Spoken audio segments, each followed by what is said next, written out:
Microbiome का knowledge आज भी वर्ल्ड में इतना ज्यादा कम है, इतना ज्यादा कम है और इतनी ज्यादा शोध इस पे अभी चल रही है वर्ल्ड वाइड। इस पे it has brought a revolution. अगर जेनेटिक डिजीज है तो उसको ठीक कैसे करेंगे? दवा से नहीं ठीक होगा, वो माइक्रोब से ठीक होगा। अगर बैक्टीरिया ना हो तो आप ना हो, बिल्कुल, मैं ना हूं, ये विश्व एग्जिस्ट करना बंद कर दे। इंसान 100 ट्रिलियन सेल्स का बना है। 100 ट्रिलियन सेल्स हैं बॉडी में। एक सेल इंडिपेंडेंट यूनिट है जीने के लिए। आप 100 ट्रिलियन सेल्स से बने, 100 ट्रिलियन, इसमें 90 ट्रिलियन सेल्स माइक्रोब्स हैं। तो आप देखेंगे कि आप एक बैक्टीरियल कॉलोनी है। गौ माता का फर्स्ट प्रोडक्ट है गोमूत्र, गोबर। आपको जिंदगी भर हेल्दी रखने के नुस्खे हैं ये। माइक्रोबायोम्स की कमी होने पर कौन कौन सी बीमारियां हो सकती हैं? उसको डिसबायोसिस कहते हैं। डिसबायोसिस में सबसे पहले क्रोनिक इन्फ्लेमेशन होगा और क्रोनिक इन्फ्लेमेशन बेसिस है सभी डिजीजेस का।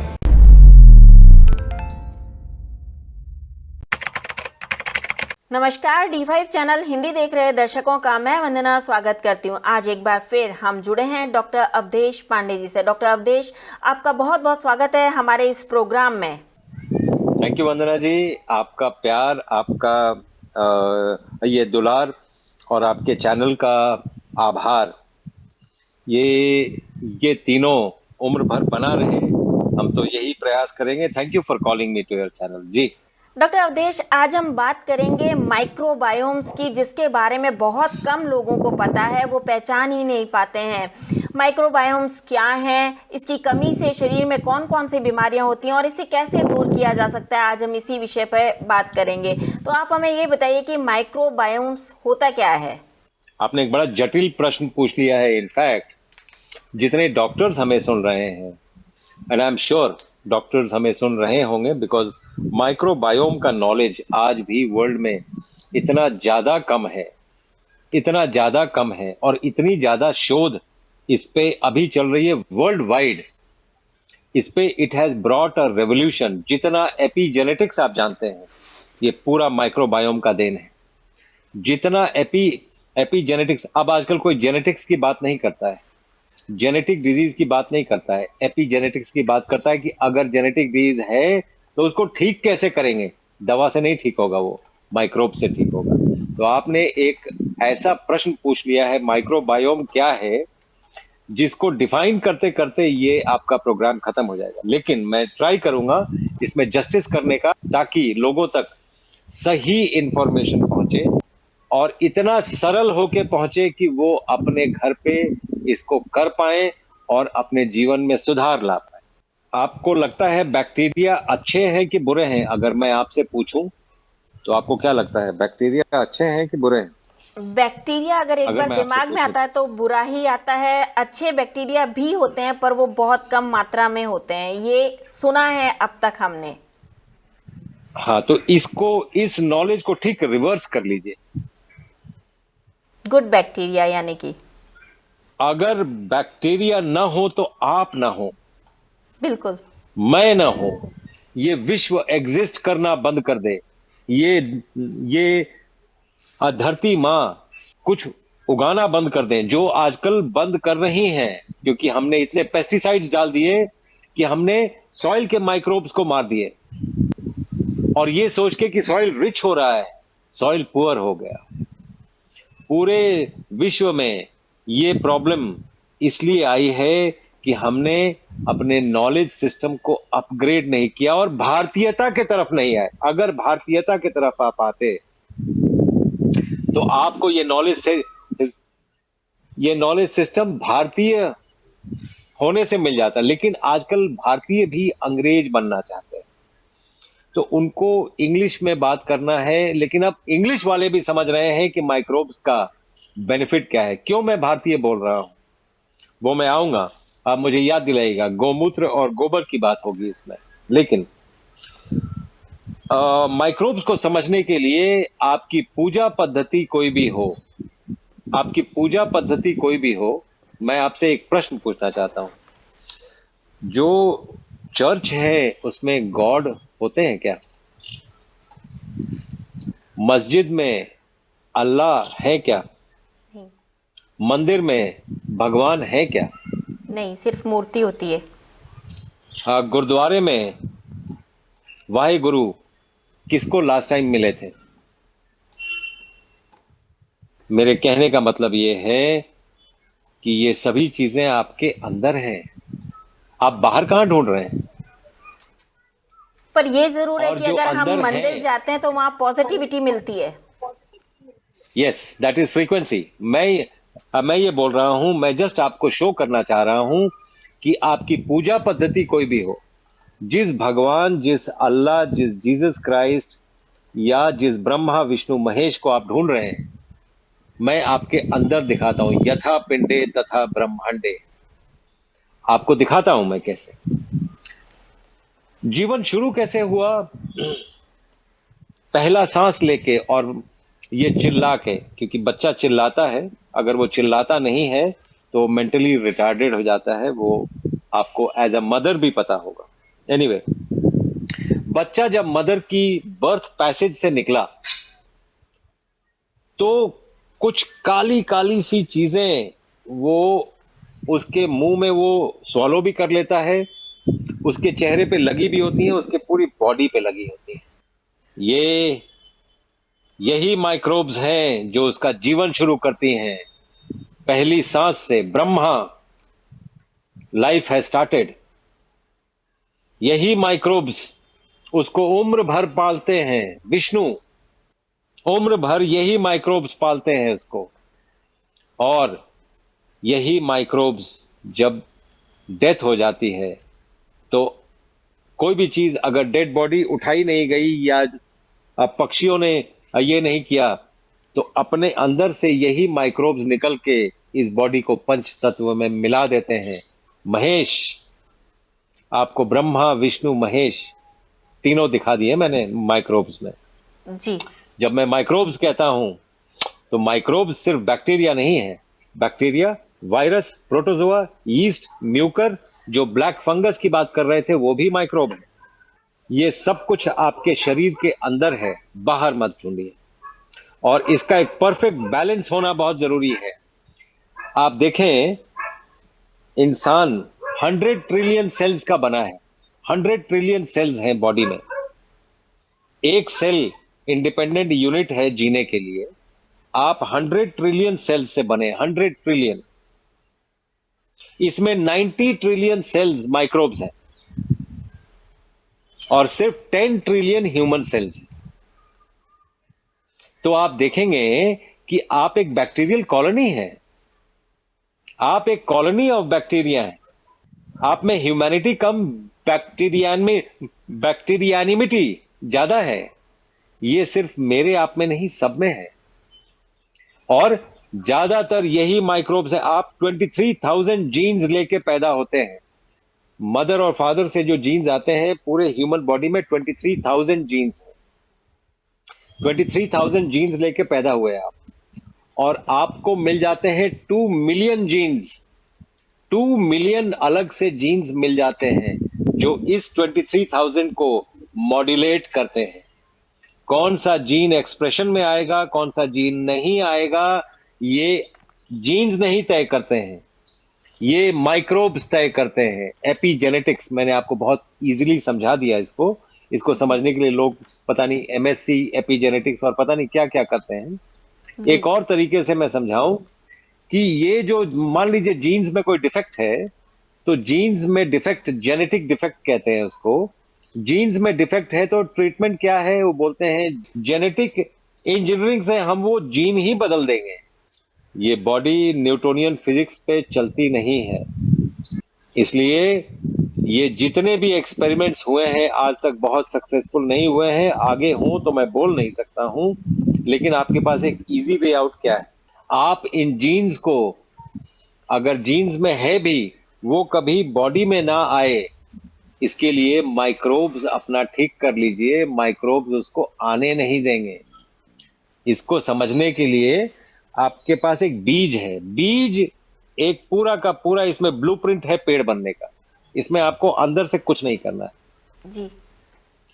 अब इस बीज को आपने अगर सैंड में डाल दिया तो बीज गल जाएगा, आपने फर्टाइल सॉइल में डाल दिया तो पेड़ बन जाएगा। तो बीज इंपॉर्टेंट नहीं था, इंपॉर्टेंट क्या था? बीज तो दोनों सेम थे। जिसमें डाला गया वो बेस। एक्सटर्नल एनवायरनमेंट इंपॉर्टेंट था। यही एक्सटर्नल एनवायरनमेंट माइक्रोब्स देते हैं। तो ये माइक्रोब्स डिसाइड करते हैं, माइक्रोबायोम डिसाइड करता है। बायोम मतलब कोई एक जीवित चीज, माइक्रोब्स मतलब माइक्रोन्स में इनका मेजर होता है, इसीलिए माइक्रोबायोम कहते हैं इसको। तो ये आपके बैक्टीरिया डिसाइड करते हैं। और इसीलिए मेरा फर्स्ट स्टेटमेंट था, अगर बैक्टीरिया ना हो तो आप ना हो। और आप सोचिए, हम एंटीबायोटिक्स खाने के पहले एक बार भी सोचते हैं? एक बार भी। इसीलिए इस बात को रिकॉग्नाइज करके मॉडर्न मेडिसिन प्रीबायोटिक और प्रोबायोटिक लेके आया है, ताकि आप अपने बैक्टीरिया को ठीक ठाक, अगर आपको भूख लगी, अगर आपको आइसक्रीम खाने का मन है अभी, तो ये आपको मन नहीं है, आपके बैड माइक्रोब्स को मन है।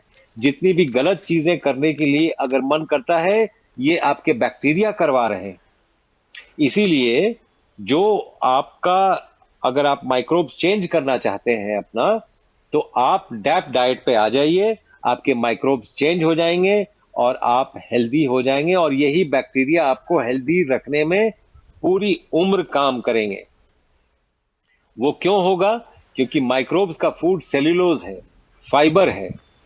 सेल्यूलोज और फाइबर, जैसे ही आप फूड को कुक कर देते हैं, उसमें से सेल्यूलोज और फाइबर निकल जाता है, सेल्यूलोज खत्म हो जाता है और फाइबर भी खत्म हो जाता है। तो आपके माइक्रोब्स को फूड मिल ही रहा है, इसीलिए आपको बार बार भूख लगती है। कभी ये खाने के लिए बोलते हैं, कभी वो खाने के लिए। वो शायद ये सोचते हैं कि किसी ना किसी चीज से हमें खाना मिल जाए, लेकिन उनको मिलता नहीं। इसीलिए डैप डाइट आपका पूरा जीवन चेंज कर सकता है, आपकी सारी बीमारियां दूर कर सकता है। क्योंकि उसमें 50% जो रॉ होता है, उसमें सेल्यूलोज होता है, that is food of the microbes. तो आप कई बार, चूंकि आप बैक्टीरियल कॉलोनी है, आप सिर्फ अपने लिए ना सोचें कि आपके जीभ को क्या टेस्ट की जरूरत है, आप अपने माइक्रोब्स के बारे में भी सोचो, क्योंकि आप एक कॉलोनी लेके चल रहे हैं। अगर नहीं लेंगे तो आप बैड स्मेल करेंगे, वही बैक्टीरिया बैड स्मेल करवाएंगे आपको, क्योंकि माउथ में भी माइक्रोब्स हैं। तो ये सभी चीजें, और बहुत रिच सोर्स माइक्रोब्स का गोमूत्र और गोबर है।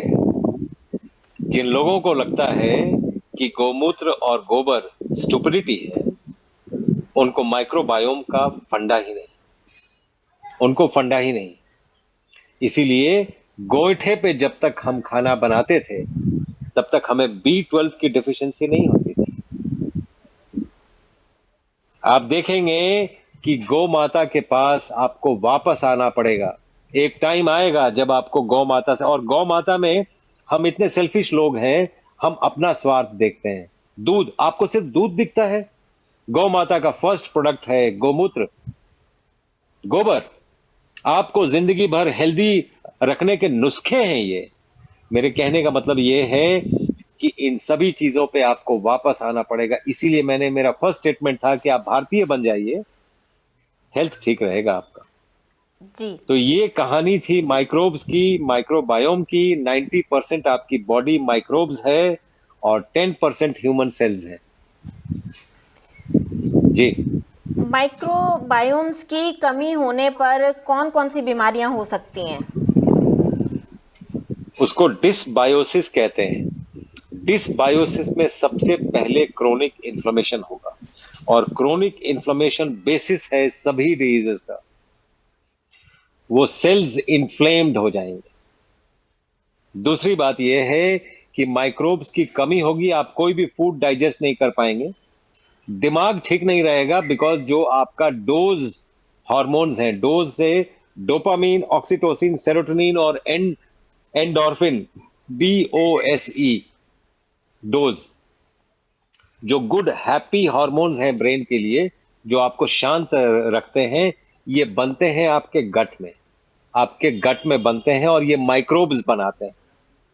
आप अगर माइक्रोबियल डेफिशिएंसी है तो आपको डिप्रेशन होगा, सिजोफ्रेनिया होगा, पागलपन की स्थिति आ सकती है, कई और चीजें हो सकती है। इसीलिए डिप्रेशन के पेशेंट्स अगर डैप डाइट पे आ जाते हैं, आपने देखा होगा वो फट से क्योर की तरफ आने लगते हैं। ऐसा क्या कर दिया आपने? तो कुछ बस खाने पीने में चेंज किया, बाकी तो कुछ किया नहीं। मेरे कहने का मतलब है सभी कुछ तो वही है। आप जो आहार लेते हैं ये आपका मस्तिष्क भी डिसाइड करते हैं। अगर क्राइम रेट कम करना है, जो वकील सुन रहे हैं हमें और जो पुलिस वाले सुन रहे हैं, अगर क्राइम रेट कम करना है, मैं रेकमेंड करूंगा कि आप डैप डाइट पे आ जाइए। आप देखिए क्राइम रेट कैसे कम होता है, क्योंकि जब रियल बैक्टीरिया जब अपना ये बनाने लगे, आपको इंसान होने की स्थिति पैदा होगी, आपकी सोच बदल जाएगी। आपको लगेगा ये चीज गलत है। अब तक क्या होता रहा है, सबको पता है रिश्वत लेना पाप है, झूठ बोलना पाप है, ये सबको पता, ऐसा कोई नहीं है जिसको नहीं पता है। लेकिन जब ऐसी स्थिति आती है तो हम ये विद्या भूल जाते हैं, क्योंकि ये हमने इस विद्या को ट्रांसलेट नहीं किया एक्शन में, इसलिए ट्रांसलेट नहीं कर पाए कि आप डैप डाइट पे नहीं हैं। आप डैप डाइट पे आ जाइए और आप देखिए, ये एक बहुत पावरफुल स्टेटमेंट दे रहा हूं मैं। ऐसा नहीं है कि मैं डैप डाइट बेच नहीं रहा हूं, ये तो फ्री ऑफ कॉस्ट अवेलेबल है। मैं तो हेल्थ चाहता हूं, सर्वे भवन्तु सुखिनः, सर्वे संतु निरामया। आपके सारे प्रॉब्लम्स दूर हो, हमसे ज्यादा खुश कोई भी नहीं होगा, क्योंकि हम इस एम से चले हैं, एक भारत श्रेष्ठ भारत के साथ स्वस्थ भारत को जोड़ने का। तो हम तो इस एम से चले हुए लोग। जी बिल्कुल जी, आपके श्लोक को मैं पूरा कर देती हूँ। सर्वे जंतु सुखिनः, सर्वे जंतु निरामया, सर्वे भद्राणि पश्यन्तु, माँ कश्चित दुख भाग भवेत। यानी कि दुख को आप पूरी तरह से भगा सकते हैं, यही हमारी हिंदू संस्कृति है। मैं आपसे बात कर रही थी माइक्रोबायोम्स की, तो माइक्रोबायोम्स रिच फूड कौन कौन से होते हैं? हाँ, माइक्रोब्स से पूरा आप एक तो डाइवर्सिटी, आपको ज्यादा डाइवर्स फूड्स खाने होंगे, प्लस माइक्रोब्स को आपको एनवायरनमेंट से अट्रैक्ट करना होगा। इसीलिए फर्मेंटेड फूड, कृष्ण भगवान क्या खाते हुए नजर आते हैं? हमारे भगवान भी आपको कह रहे हैं कि माइक्रोब्स खाइए। कृष्ण भगवान को दूध पीते हुए लास्ट टाइम कब देखा था आपने? कोई फोटो है ऐसा नहीं। कि वो दही खा रहे हैं चीनी डाल के नहीं। या गुड़ डाल के, कोई ये दही खा रहे हैं? कृष्ण भगवान को मक्खन खाते हुए दिखाया गया। जी। और मक्खन कैसे बनता है? माइक्रोब से बनता है। ये माइक्रोब्स हैं जो आपको बियर भी पिलाते हैं। अगर ये माइक्रोब्स नहीं होते तो आप बियर नहीं पी सकते थे, बिकॉज वो फर्मेंट होता है और फर्मेंट माइक्रोब्स करते हैं। मेरे कहने का मतलब ये है कि हमारे भगवान भी माइक्रोबायोम आपको दे रहे हैं। ठीक से देखिए, जब मैंने ब्रह्मा विष्णु महेश की बात की, आपको इशारों इशारों में भगवान भी बता रहे हैं कि माइक्रोब्स आपके लिए कितना इंपॉर्टेंट है। तो मैं मक्खन, चूंकि आज ना वो गौ माता है ना वो दूध है, हमें काऊ पकड़ा दिया गया है, जो एक कमर्शियल वेंचर है। ये गौ माता का कमर्शियल वेंचर है ये, जिसमें हम जैसे प्रेग्नेंट करते हैं, जैसे हम दूध दूते हैं, हम टॉर्चर करते हैं उनको। वो दूध अभिशप्त दूध है, वो आपको फायदा नहीं करेगा। इसीलिए मैं मक्खन की बात नहीं कर रहा हूं। आप जो चावल खाते हैं, चावल को थोड़ा सा बचा लीजिए, उसको एक बर्तन में रख दीजिए, प्रेफरेबली मिट्टी के बर्तन में। लेकिन अगर मिट्टी का बर्तन नहीं भी है तो भी आप उसको रख दीजिए, उसमें पानी डाल दीजिए और उसको कपड़े से ढक के बाहर रख दीजिए। एयर कंडीशन एनवायरनमेंट में नहीं, बाहर, जहां पर नेचर हो। तो आप अपने विंडो सिल पे या बालकनी में भी रख सकते हैं उसको, और ये रात को रख दीजिए, सुबह में वो वाला पानी पी लीजिए। आप देखेंगे आपका इतने साल का कॉन्स्टिपेशन 2 दिन में चला जाएगा, क्योंकि आपने माइक्रोब्स एनवायरनमेंट से अट्रैक्ट कर लिए और उसको पी लिया, तो आप माइक्रोबियल रिच हो गए। ये बहुत छोटी सी चीज है, और भी कई चीजें हैं। हम एक माइक्रोबायोम पे प्रोग्राम कर रहे हैं थर्ड आई में, 25 ऑफ फरवरी 2024।